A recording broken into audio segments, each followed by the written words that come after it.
बिस्मिल्लाहिर्रहमानिर्रहीम। Dear students, अस्सलाम वालेकुम। अभी हम डिस्कस करेंगे kinetic energy of rotation of a rotating body, यानी कि एक रिजिड बॉडी अगर रोटेट कर रही है तो उसकी काइनेटिक एनर्जी के लिए क्या एक्सप्रेशन होगा। तो इसके लिए हम सपोज करते हैं कि हमारे पास एक रिजिड बॉडी है जो कि इस फिक्स पॉइंट के इर्द गिर्द रोटेट कर रही है।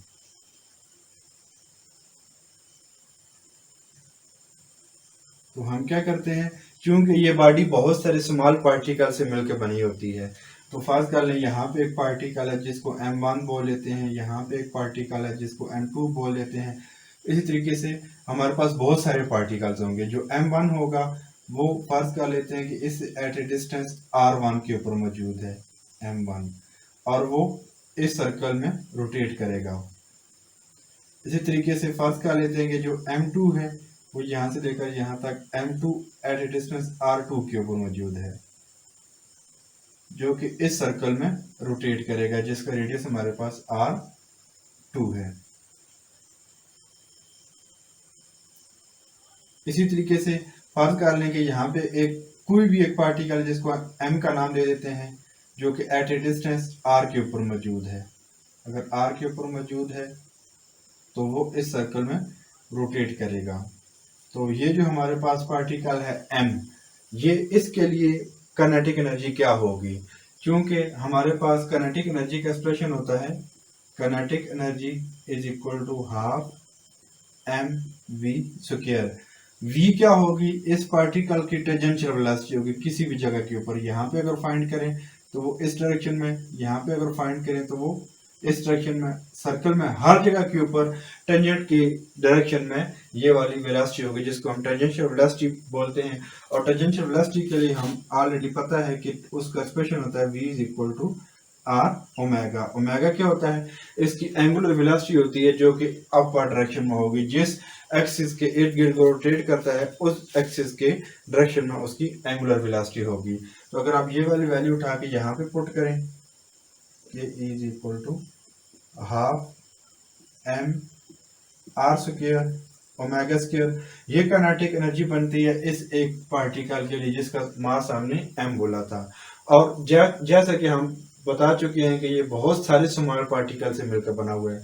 तो पहले पार्टिकल का मास m1 और डिस्टेंस r1, तो पहले पार्टिकल के लिए काइनेटिक एनर्जी बन जाएगी k1 is equal to half m1 r1 square omega square.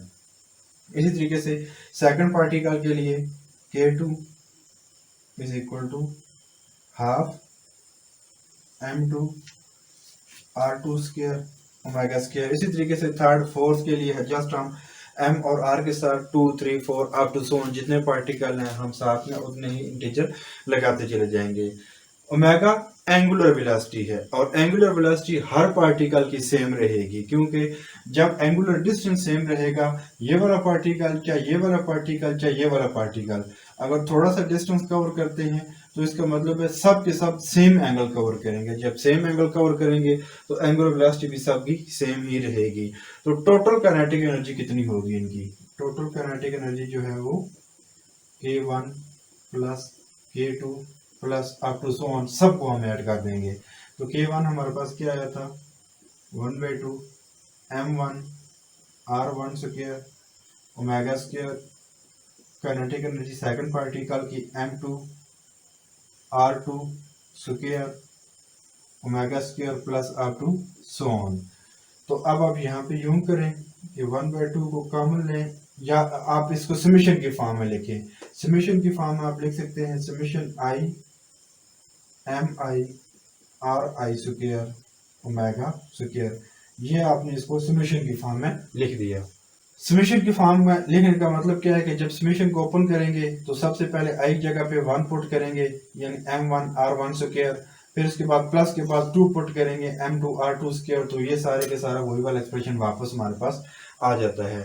Summation mi ri square total rotational inertia of that rigid body, जो कि जिसको हम I से रिप्रेजेंट करते हैं।